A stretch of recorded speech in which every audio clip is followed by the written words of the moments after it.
Hello, Hockey World. It's Friday, June 1st. We made it to June 2018. I'm Michael Agello. And I am Eklund. You're watching the Hockey Buzzcast on HockeyBuzz.com special breakfast combine edition today. Since the combines have come to Buffalo, New York, as they tend to do. And we've got on the phone with us Garth, our writer for Buffalo, because this is a very big day for the Buffalo Sabres, Garth.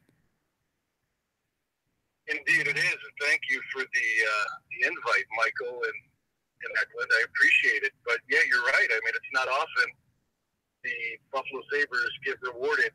You know, there's been a narrative alive in these parts for quite some time that Buffalo Sabres and Buffalo Bills fans aren't allowed to have nice things. And finally, that narrative has been laid to rest, and now it's living, well, it died on the bottom of Lake Ontario on April 28th around 9:30 p.m. Eastern Standard Time. Jason Botterill accepted the first overall pick via the NHL entry draft. Right. Or the draft lottery. So, no, there's a lot of smiling, happy people in this region, and there are quite a few others that in other areas that would like to have their hands on Rasmus Dahlin, but they didn't win the lottery. And that is the pick, right? I mean, there's no question about it. That's the pick. There's no question in my mind. Phil Housley was quoted the other day in a couple of media outlets. He's not actually in Buffalo right now. The Sabres interviewed Dahlin yesterday. So Jason Botterill, his team, Steve Greeley, and a bunch of their scouting directors all met with Dahlin. Of course, they only had to make a short walk from KeyBank Arena to the attached hotel space where they're doing all their interviews. Yeah. Dahlin got a tour of his locker stall. I'm sure they talked about jersey numbers, sweater numbers, all off the record. But yeah, Housley kind of let the cat out of the bag last weekend when he was quoted as saying that, wow, I've been watching Rasmus Dahlin video highlights on YouTube, and I'm amazed that the Buffalo Sabres are going to have Rasmus Dahlin get drafted Dallas. And I'm sure Botterill probably texted him and said, hey, Bill, settle down, pump your brakes. Looking at D, hold on to the puck. We're not there yet, but we like the way you're thinking. Oh, for sure. Mike? I think the Sabres have the market cornered on the name Rasmus because they have Rasmus Asplund, who was their second round pick from a couple years ago, who I think is eventually going to make the NHL. Rasmus Ristolainen, who I'm still skeptical of whether he's going to be with the Sabres next year. I've heard some rumors of potential trades, and I wouldn't be surprised that happens. But this guy, I mean, I saw him at the World Juniors, Zach, and yeah, I'm not saying he's a number one defenseman right away like this year, but it's not going to take long. He's got the physical package. He offensively, he's got the skills of a smaller, speedy defenseman, but he's 6'2" or 6'3". Right. And I think he's the consensus number one pick, and I think he's going to be a really, really good number one defenseman in the NHL. So the Sabres lucked out. They're getting in a good spot. I mean, and I think they deserved it after all these years of they should have had.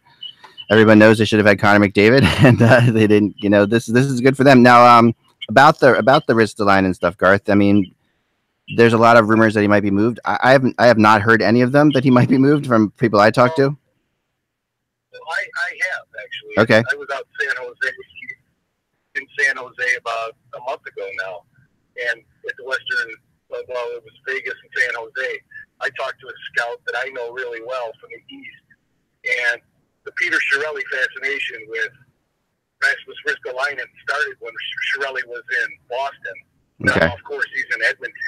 Right. Chiarelli the other day at the conference in Buffalo said that, well, we need a power play quarterback. There's no question on their power play, as well as adding to that their top four group there, because Chris Russell's a nice defenseman, but he's no Rasmus Ristolainen. And Ristolainen's gotten knocked around quite a bit. I mean, what you're seeing in Carolina right now with a GM like Don Waddell saying, you know what, there's just a lot of guys that have been here that have been losing, and they may need just some kind of cultural infusion, just some sort of change. Ristolainen is a candidate for that in Buffalo. And if you'd asked me that probably in May of last year, they said, no, the Sabres locked him up, made him a part of their core. I do know this. I knew Ristolainen's not very fond of the way he played the game this year. He started slow. He finished fast. Even after a bad season, he's a 40-plus point defenseman. Right. He struggled to grasp the concepts and the nuances of Phil Housley's 5-man attack, which it's understandable. He's a young defenseman. Yeah. But I do know that Edmonton are very interested in a guy like Ristolainen, as are Calgary, as are San Jose. Their teams have a lot of cap space. Yeah, I say Calgary because they've got an embarrassment of riches, with all these young kids like Adam Fox and Villamaki and many of their young kids on the come. Oliver Bjork, not Bjork, Shillington. Shillington. Right. So Calgary's there's a lot of teams looking. I talk to a lot of scouts. I know a lot of our readers say, they just go to games and they watch and they kind of write. Trust me when I tell you, there's people and there's going to be interest, and it could come down to like a draft draft floor conversation that kind of pushes Jason Botterill over the side, because Jason Botterill's got the luxury of having some young team come in now with Polut coming in from Sweden, the SEL Defenseman of the Year. Jason Botterill signed as a free agent 2 weeks ago. He's got Brendan Gooley, who got his baptism by fire last year in a bad season. He played a great role. Zach Bogosian's coming back. Sabre fans might think he's a candidate for buyout. I do happen to know that Housley and Botterill both like him and both want to see him succeed and want to give him a fair chance. Right. And Ristolainen this may be the opportunity with bringing in a Dahlin and having Polut and having a guy like Casey Nelson, a career AHLer up until last season. He was a UFA signee out of Minnesota State a couple years ago. Right. Phil Housley loves the kid's game, loves the fact that he's from Minnesota, and he got an opportunity, and he played really well defensively and offensively. So if Botterill were to get an offer that he liked, if it were a package, let's say Carolina, Don Waddell called up and said, hey, I got this kid Hannafin, who I happen to know is on the block, and I wrote about extensively at HockeyBuzzcast. Yeah, I saw that. As far back as there is an opportunity to find a trade partner within the East and the West, and I would say there's no fewer than 7 or 8 suitors right now that would line up with a really solid first-round opportunity to go out and get Rasmus Ristolainen and add him to their interesting. If Buffalo needs scoring on their wing, right. They need speed to augment what they already have. I think a guy like Botterill's done enough of his own diligence to look at Ristolainen and say, I know what I got with him. I know where his ceiling's at. Maybe he and Housley think that Ristolainen's at his ceiling and it's time to move the asset, before it starts declining in value. Right. What do you think what do you think the Sabres' second pick's going to be like? Where do you think they're going to turn? Defense still? They have forward. I think with Botterill and the situation that he's in, he has the luxury of cap space.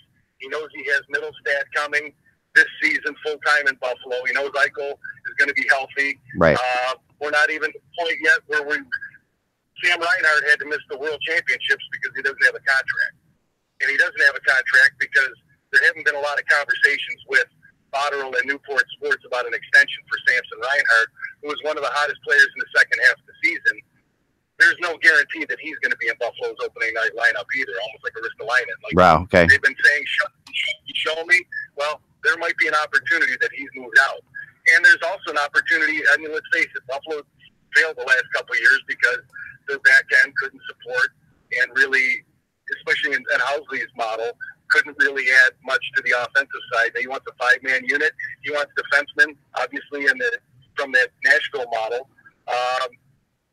He's going to be looking at second and third round for puck movers, not bangers, not big body guys that are going to go out and club guys around.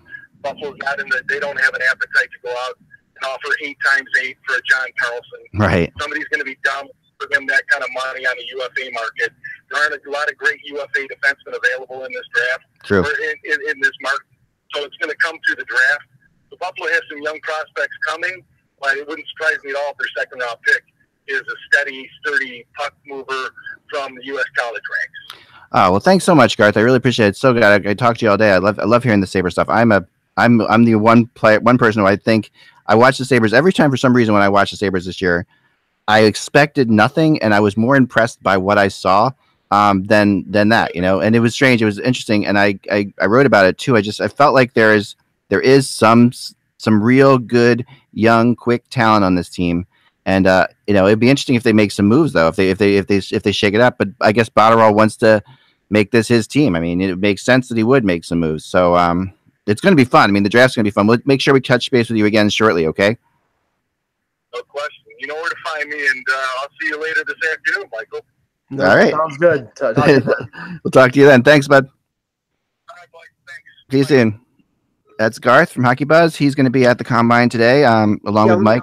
Let me just follow up what he said, because I mean the report that came out, the rumor that came out a couple weeks ago was from Ryan Rashog of TSN regarding Chiarelli and Edmonton and their interest in Ristolainen, and I think that to Garth's credit, he's been writing about that for months. Right, and the rumor deal was the number 10 overall pick and Oscar Klefbom for Ristolainen, and if you put together the fact that Klefbom was sort of on the outs with Edmonton, he had some injury problems last year. And Edmonton has got so many young guys in their organization that they'd be willing to maybe trade the 10th overall pick for what they would perceive as an upgrade on defense. It does make sense. I do think Botterill wants to make this team more in his image.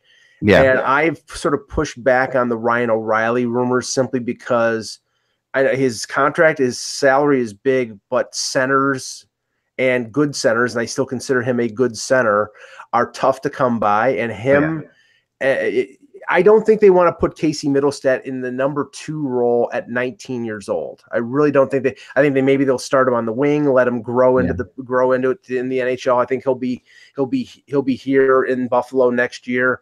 And I do think that there's going to be a changeover on the blue line. I'll yield to Garth's expertise when it comes to the Sabres, but if I'm a Sabre fan, I want them to buy out Zach Bogosian, because Zach Bogosian has been a train wreck ever since he got here.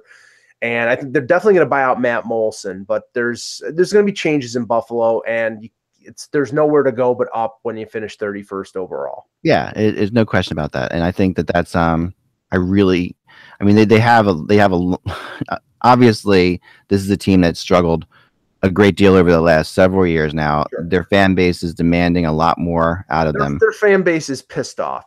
And they should be. I mean, they absolutely should be. And this is the kind of situation. There's no question they should be. Yeah, and it's being reflected. And I saw some articles in the Buffalo News and some chatter regarding their concerns over the season tickets being renewed. I mean, I'm a Sabres season ticket holder, and I split it with a bunch of friends. And I've not been getting the responses from my friends of whether they want 3 or 4 tickets. So I may not renew simply because, and it has nothing to do with me being a fan of hockey, because I am, but I don't go to many games because I cover the Leafs. So if I can't give them or sell them to other people, I'm not going to buy them. So that's symptomatic of the team being so bad the last few years. Oh, for sure. And that this does happen. But this is such a crazy, passionate market. Yeah. And it's, and it is, I mean, it's a Canadian city, and it's more Canadian than some of the Canadian cities, to be honest. I mean, it really is. I mean, it's an amazing place as far as hockey goes. And not everything has to do with Toronto, but when it comes to Buffalo, when it comes to hockey, they look through the prism of the big mass media hockey market. How can you not? I mean, how can you not? Right. I mean, it's like, I mean, you're talking about, and this, and I'll compare it a little bit to, I'm not a football fan, as you guys know, but I mean, I do follow football. But the Eagles here are such a huge thing. I mean, they are the first, second, and third team in this city. And the Flyers and 76ers and Phillies, I mean, they all fall way back. Mm-hmm. The Eagles have always looked at themselves through the shadow of the New York Giants, I mean, and there's no getting around that. I mean, you have this big giant media thing going on in New York, only 90 miles away, pretty much similar to where you're talking there, and it's like, and that's the idea, is of course you're going to look at that like that. And I think the same kind of thing would be fascinating if Buffalo were to win a Stanley Cup. Is the same kind of unbelievable feeling of joy that came out of Philly when the Eagles won the Super Bowl. I mean, because this is a team that really just absolutely has. I mean, the closest they came was no question, back when they lost to Carolina in the conference final, and they were very good. Yeah, and well, I mean, 99 when they lost to Dallas. I mean, it was Dominic Hasek and a bunch of nobodies except for Mike Pekka, and and obviously 75 against the Flyers. But no, I mean, the thing is, it's like the Sabres rebuild started before Toronto's. Toronto got into it late, and everything fell into place for Toronto. What makes it even worse is that Toronto apparently stole Mike Babcock away from the Sabres at the 11th hour. So I think they look at things through the prism of the Leafs and see the Leafs making the playoffs the last 2 years and going on an upward trend. And now they're on, since the rebuild started, they're on their second GM and their second head coach, or third head coach actually. But I have confidence in Botterill. I think Botterill's a good hockey guy, and I know that there was chatter about Housley getting axed after 1 year, which I thought would have been stupid. So I'm glad that they didn't jump the gun. But it's going to be interesting to see what happens in the next year or so with the Sabres. Anyway. Yeah, no, hold on 1 second. I just got a text from somebody. Interesting. What people don't realize is the rumors that come out of this week of the combines, which is you get all the general managers together. Of course, they're going to start talking to each other, right? That's okay. This is okay. Let me just respond to this person real fast. Sorry, we don't have anybody else. I'm going to talk a little bit about the combines for a second, because I want to talk about this. I mean, they are in Boston every year now. And Buffalo every year now. So Buffalo every year now. And why is that? Great. Why is that? It's great for you. Why is that? First off, that they're in Buffalo? Well, because the facilities are really good. I mean, it's not like they have the Harbor Center, and the Harbor Center is obviously the Pagulas. They built the Marriott Hotel with the Sabres practice facility inside the hotel, so they have rooms there. They have the facility there all in one area. There's not transport problems. They have now they're not doing anything at the actual arena at the first. Well, it used to be First Niagara Center. Now it's at KeyBank Center. But they take off the ice is gone for where they do all the workouts, all the various setups for the oxygen test, the bike, the long jump, all these different things that they do, and it's a great setup. It's centralized, and I think they're going to keep it here for a long time because it's just such a good setup and it's worked so well. No, yeah, it makes total sense. It makes total sense. So, interesting here. 1 second. All right, so I've got the. Trying to see if I can talk about this. I'm texting back to see. Anyway. Look, because Garth mentioned Hannafin. I would be surprised if the Sabres are in on Hannafin simply because of the same reason that Russ and I, and actually you and I talked about Hannafin and Vancouver, because the Sabres at this point in their development, they're rebuilding. That's the start of the rebuild again. They have pieces, but Hannafin is a guy that makes more sense to a team that is ready to make an ascendancy from a good team to a contender. He's 21. He's coming off the entry-level deal. He's going to sign either a bridge deal, as you said yesterday, or the long-term deal. And I think, it's a situation where you're going to have to pay him more money, and teams that are rebuilding, basically, if they're developing players, they want to pay them on their entry level. So I don't think it makes sense for Vancouver. I don't think it makes sense for Buffalo. I do think it makes sense for other teams. I think it makes a lot of sense for Toronto. It makes a lot of sense for, maybe a team like Winnipeg, who came close to winning a Stanley. I'm not saying Hannafin to Winnipeg. I'm just saying a team like them. Yeah. So I mean that's, and I do think, as you've mentioned before, the whole Kapanen aspect with Carolina could be. I think the fit for a Hannafin deal with Toronto, with Kapanen and a first-round pick, and maybe a guy like a Garrett Sparks, who I think might be a goaltender that they would want to maybe explore the possibilities of. fits with what I think Carolina could get for Hanifin. Asking for the number 7 overall pick in prospects, which apparently is out there, is I think insane. And if I'm Jim Benning, I don't do that deal. That doesn't really move the mark for me, because you could. Russ said it on the show, and it was funny. Craig Button from TSN said it on Vancouver radio yesterday. The defenseman that you get at number 7, either Quinn Hughes or Bouchard or Noah Dobson or Boquist, have more offensive upside than Noah Hanifin. So why would you trade? Why would you trade that pick for a guy who's, maybe just as good, but a few years older, and somebody you have to pay money to? Yeah, it's a good question. You're right. I think that, it seems like a little bit of a counterintuitive thing to do, right? But I guess we just don't know what kind of mark they want to put on this team. And the thing that Garth mentioned about Calgary, they do have a lot of young defensemen. Shillington has played in the AHL for I think 2 years. Valimaki is a first-round pick. He's really good. Yeah. And I cannot remember the other one that he mentioned, but it was another really good prospect, Adam Fox, who's I think in his junior year at Harvard, and he's going to be an NHLer. They're loaded on defense.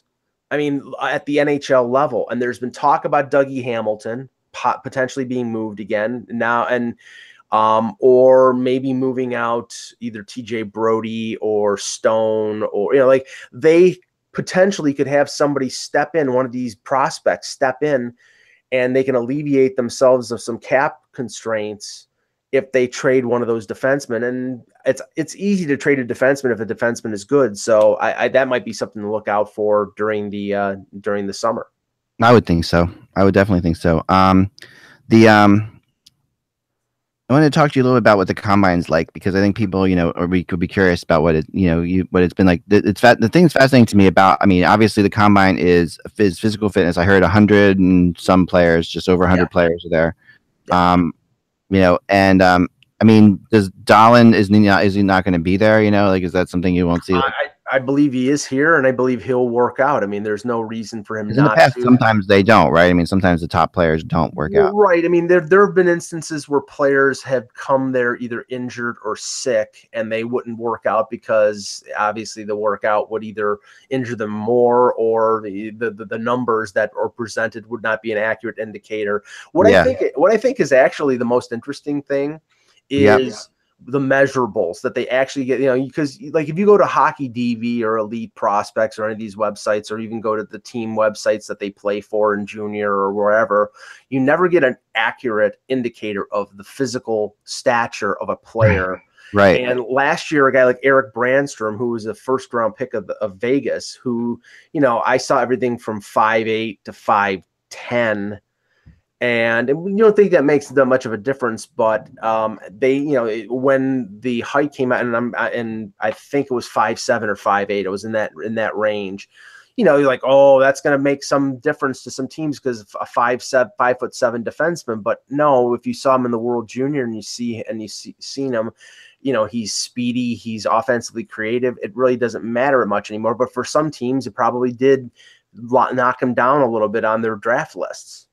Yeah, no, it would make total sense. And I think that, so when you have the combines, you have different sections, right, of different kinds of sort of events that people are participating in. They basically have the players in groups of, say, 4 or 5 doing different like the same players will stay with the same 4 guys the whole day, kind of. Like the group of 4 or 5 will do, they'll do the long jump, and they'll do the measuring the span, their span, the reach, the span of their they'll do the measurables in one section, and then they'll move them to another section, and somebody else will come in and do the other group. They try to do that. It's very systematic. And one thing that they have been doing is, I think it's the VO2 test. It's the test where they get on the exercise bike and they tell them to go as fast as possible. They hate that. And a lot of players have thrown up during that. They've sort of blocked that area off. They basically had it in a tent to prevent the embarrassment of a player throwing up in front of everybody. So that's okay. it. But Yeah, do they have like scoreboards up? Can you see what people are doing? Do they keep track? Do they have like, this guy's the best long jump of the day type thing? Yes, and they'll distribute the measurables at the end of it. But yeah, they'll it's sort of like an Olympic event in a sense. They'll post the length of the jump or whatever the span or the height on a video display. So I mean, that's obviously for the scouts and for the general managers. Now it's not open to the public, right? And the public's not allowed. No, it's only open to media and scouts and teams. Right. They should open it, but they should have fun with it. They should make it like a little mini Olympics. That would be hilarious. Yeah, but it's a little bit of a sort of, you know what I'm saying? It's like a little bit of a cattle call or like a, you know. I get it. No, and it's a very serious time for a lot of these players. Yes. I don't know what. I mean, I know the interviews also happen, which is probably the bigger component in a lot of ways. Yes. Than this, and one of the things that I've asked of a lot of prospects over the last few years, because I've been the combine 3 or 4 years, has been, what's the weirdest question that somebody asks? Yeah. And they'll like what's the color of the sky in your world? Like whatever, just something that throws them off, something that takes them aback, or something that just shocks them. And I think they still do that. A lot of teams still do that just because they want to see how a player will react. Yeah, it's interesting. I mean, well, yeah, why? I mean, they definitely they look for a lot of different things. I was talking to it's funny how like the draft has obviously changed over the years. I was talking to our buddy Tom Laidlaw, who's going to be doing a weekly podcast slash motivational blog. He's going to come on HockeyBuzzcast once a week too. He wants to come on there, so we're starting off of there. Yeah, and he's been doing a motivational thing on Instagram for a while. At like 3:30 in the morning, where he gets up at 3:30 in the morning and talks about. I mean, he's insane. I mean, this is a typical like workout guy. Yeah, I've seen the photos. It's like, Tom, you're making me, like I'm trying to get back in shape here. You're making me. It's crazy. I mean, this is a guy, but he learned, he loves these kind of events like this. He was an agent after he was a player, but he was a captain on, both. He was an assistant captain on both the Kings and the Rangers. He was a captain briefly on the Rangers. This is a guy who has leadership qualities, and he talks a lot about the fact that this didn't, they didn't have these kind of things like combines to get to meet these players. I mean, Tom's often mentioned the fact that when he was drafted by the Rangers, he was shoveling crap in the barn, in the back, and he wasn't like he went to the draft or anything like that. He was, and his dad, yelled out to the barn, hey, Tommy, you've been drafted by the Rangers. And Laidlaw was like, he's a kid. Of course, that's a dream come true. He's in the middle of like, he's on a farm in Ontario. He's a dream come true. What the heck? He's like, oh my God, what do I do? What do I do? And his dad yells out, keep shoveling crap. That's the difference, between the players and that's the difference between players and once and players now. Right. So then there's also a rink, which is amazing to me that they don't do any ice stuff in this. No. And I don't understand why. I wonder about that. Because I can only guess. I think they've seen enough of them on the ice to know what to know. But don't you want to see them like stick handling, accuracy shots and things like that? And how hard their shot is, maybe if they're a defenseman. I mean, that kind of stuff would be, I think, helpful. I mean, I'm guessing. I heard. I have to admit, I heard Jeff Marek complaining about this morning on XM, saying he thinks there should be an ice component to it. And maybe down the road there will be, but it's like, I mean, yeah.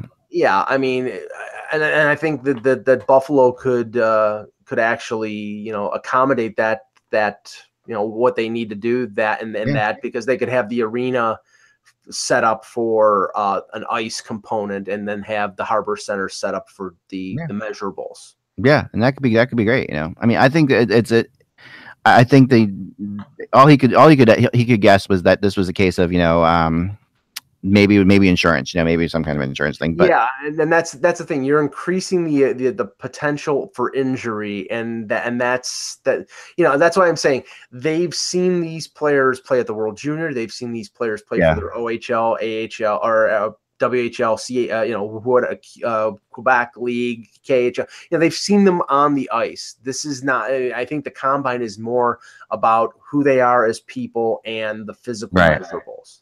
So they think they just that's what this is here for. Yeah, that makes sense. Is there any guy that you're really looking forward to seeing today that in this?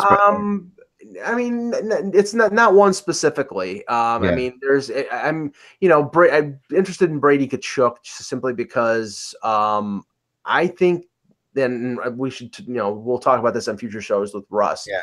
There is a group of 3 wingers that are right after Dahlin that are probably going to go 2, 3, 4. Right. And I seem to think, I believe that, they could go in any particular order. It's not like Brady Tkachuk is the for sure surefire number 2 pick. Right. It could be Zadina. It could be Svechnikov. It could be in any order. So, and like I said, I think there are teams that potentially could either trade down or trade up in this draft because of players that they like or positions that they're really in need of. So that's why I think the combine will be very interesting. Yeah, I mean, why not? Why not do that? I mean, I think that you often see so many, different kinds of concepts being thrown around at the combine, and sometimes I hear a lot of the time that this is where trades like come to live or come to die. Like a lot of times trades will die at the combine because somebody sees something out of a player, or they hear something out of a player, especially if the trade's involving a first-round pick, and and a team sees, like, I have the number 10 pick overall. If there's a player there that I think is better, like if you use the Edmonton Buffalo scenario, if there's a player that Edmonton thinks they can get at number 10 that they think, along with Clefbaum, is better than Ristolainen, then they're not going to do the deal. But if they, if they're not high on anybody who they think will get a 10, then they might be more apt to trade the first round. Yeah. Yeah, it makes total sense. Suddenly things can change quickly. I think it must be a lot of fun. I know you're going to be hanging out with Russ and Gar throughout the day, different people. This is definitely it's interesting that we talked about before, the concept that this is happening in the middle of the Stanley Cup Finals. Yes. Which it hasn't happened before, right? Usually it's before. Yeah, and actually tomorrow, it's funny because tomorrow is like the real long day. Tomorrow is the day with all the measurables, and I'll be there for about half the day because I have to drive to Toronto to cover the Calder Cup final between the Marlies and Texas Stars. So it's going to be a pretty full day. So that's a full day. That's a fun day. You can't beat that. Oh no! I mean, I love covering hockey in June. I really do. Yeah, I wouldn't be doing this if I didn't. I'd like to be doing it at the pro level, but the at least, I mean, the NHL level, but at least you are dealing at the AHL level with the Marlies, who just every year seem to take you into June. Marlies are just I mean, let's talk a little bit about the Marlies coach for a second, because I've heard a little bit of rumors around him recently. Yeah. And how, I mean, remembering back to like Dallas Eakins, who was our Marlies coach, who went on to Edmonton. And I think still, is Dallas back in the AHL now? I'm trying to remember. Dallas just got re-signed to an extension with San Diego, which is the AHL team of the Anaheim Ducks. And I would think that he is potentially in line to replace Randy Carlyle when Carlyle is done in Anaheim. They like him. And I don't, even though, it didn't work in Edmonton, Edmonton has been pretty much a train wreck. So I don't think that his career should be derailed because of one bad stop in Edmonton. So I think Eakins will get another crack at the NHL eventually, and maybe in Anaheim when Randy is finished, or if they fire him. Makes total sense. But Sheldon Keefe, he's definitely on the short list. Now, there are no NHL coaching jobs available right now. I mean, from the only situation that sounds like it's like after the Stanley Cup Final, if the rumors continue to be true that Barry Trotz is not going to return to Washington, there's been a lot of talk about him going to Minnesota, where Paul Fenton is the GM, and then Bruce Boudreau would be out of a job. And Todd Reardon, who's their AHL coach, has been long on lists for head coaching positions. He might be the guy who replaces Trotz if that stands true. Right. Next year, I mean, if the Marlies win a Calder Cup, with a Calder Cup and the success that Sheldon Keefe has had over the last few years, he's going to be a head coaching candidate in the NHL. There's no doubt in my mind. Yeah. So, I mean, eventually they're going to have to find a replacement for him. What's his personality? What's his personality like? Very approachable guy. I mean, very, very, very, I would say, strong and direct. But I think he handles the players well. I think, he's clear in his message to his team. But with the media, he's been really good. You have to be good in Toronto, even at an AHL level, handling the media, and he's been really good. So, I don't think that's going to be a problem if it's a smaller market in the NHL or a bigger market. Yeah. I mean, and obviously, he can't go any further in Toronto for now. And although, I mean, you can see, and then someone brought this up the other day, that, I mean, Maple Leaf, bad luck, Maple Leaf world, you can see a world where he goes and has incredible success somewhere else. And if Babcock doesn't take them to a Stanley Cup, people are going to question this forever, right? And that's a typical thing that you always. The one thing I thought, and with Kyle Dubas, who Kyle Dubas hired Sheldon Keefe and Sault Ste. Marie, and he hired him with the Marlies, so there's a relationship there going back 7 or 8 years. Right. The one thought I had, I mean, because some teams will say, okay, I will hire a coach out of the American Hockey League. That's no problem. It's acceptable. It's been done. But there are some teams that want coaches who have experience at the AHL level and at the NHL level. And the one thing that Babcock has had a history of, especially in Detroit with guys like Paul McLean and Todd McClellan and a few other, Bill Peters, is setting up these guys as head coaches by serving as assistants under Mike Babcock. And I could see if there's a job that doesn't pop up, that maybe Keefe will go from that to an NHL assistant for a year or two to establish his pro credentials. But I think if he wins a Calder Cup, there'll be teams knocking down the door. Yeah, I can't help but think that that's the case as well. It makes total sense. I mean, and I've heard nothing but great things about him. And I think I'm of the mindset that I'd rather hire an AHL head coach sometimes than an NHL assistant coach. There's such a difference between, the roles. But if he has both, he's got both, right? So maybe he comes in, maybe he's assistant for a while and learns that maybe, and, Babcock's not going to be there for forever. And, at some point, you could actually see, maybe he could return there at some point.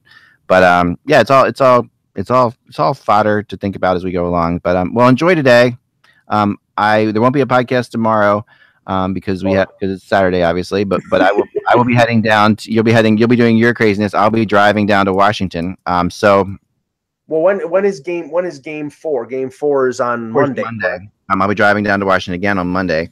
Okay, maybe and Russell be in Washington too. So we could do it earlier, or we could do it via car, or we could do it later. Yeah.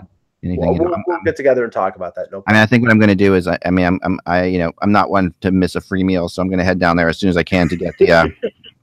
Eric and I are going to find the media meals tomorrow, whoever it is, and then the media after party and stuff like that. But then I am driving back on Saturday, on tomorrow night after the game, because I don't want to pay for hotels. It's only 3 hours away, and daughter has a soccer game on Sunday, so can't miss that. So yep, that's what I'm going to be doing, and so tomorrow. Looking forward to that one. Let's just touch base on that for a second, I guess. Yep. This is so fascinating on so many levels to me, this game, because I have no idea how this plays out. Like, do the Capitals come out? This is the first Capitals Stanley Cup final game in a long time. That game I didn't realize the Caps, when they got to the Stanley Cup Finals before, were swept. That was the first Capitals win. Yeah. So they've never won a game in the Stanley Cup Finals at home, obviously. They're coming off a I think it's going to be that the building's going to be crazy. People don't realize that the Capitals fans are really good, really crazy hockey fans. Well, the news that came out yesterday, and of course, when it comes to the playoffs and the Stanley Cup Final, you can't really trust the accuracy of the report, but it said day to day for Evgeny Kuznetsov. So to me, I mean, that means he's not playing in game 3, because if it was a chance that he was going to play, then it would be like, they wouldn't use day to day. And there's no reason. I mean, there's no reason to play him, but there is a point at which, if this was 2-0 Vegas, might be different, but it is 1-1. You can try to, you have Monday, and then you have a break until Thursday. So if you can get through these next 2 games, right, you could get away with him basically not playing for an entire week. And if his hand is jammed, I've heard it's jammed. That's what I heard, but I don't. Who knows? It's not. If I don't know if it's broken or not. If it's broken, that's a huge deal.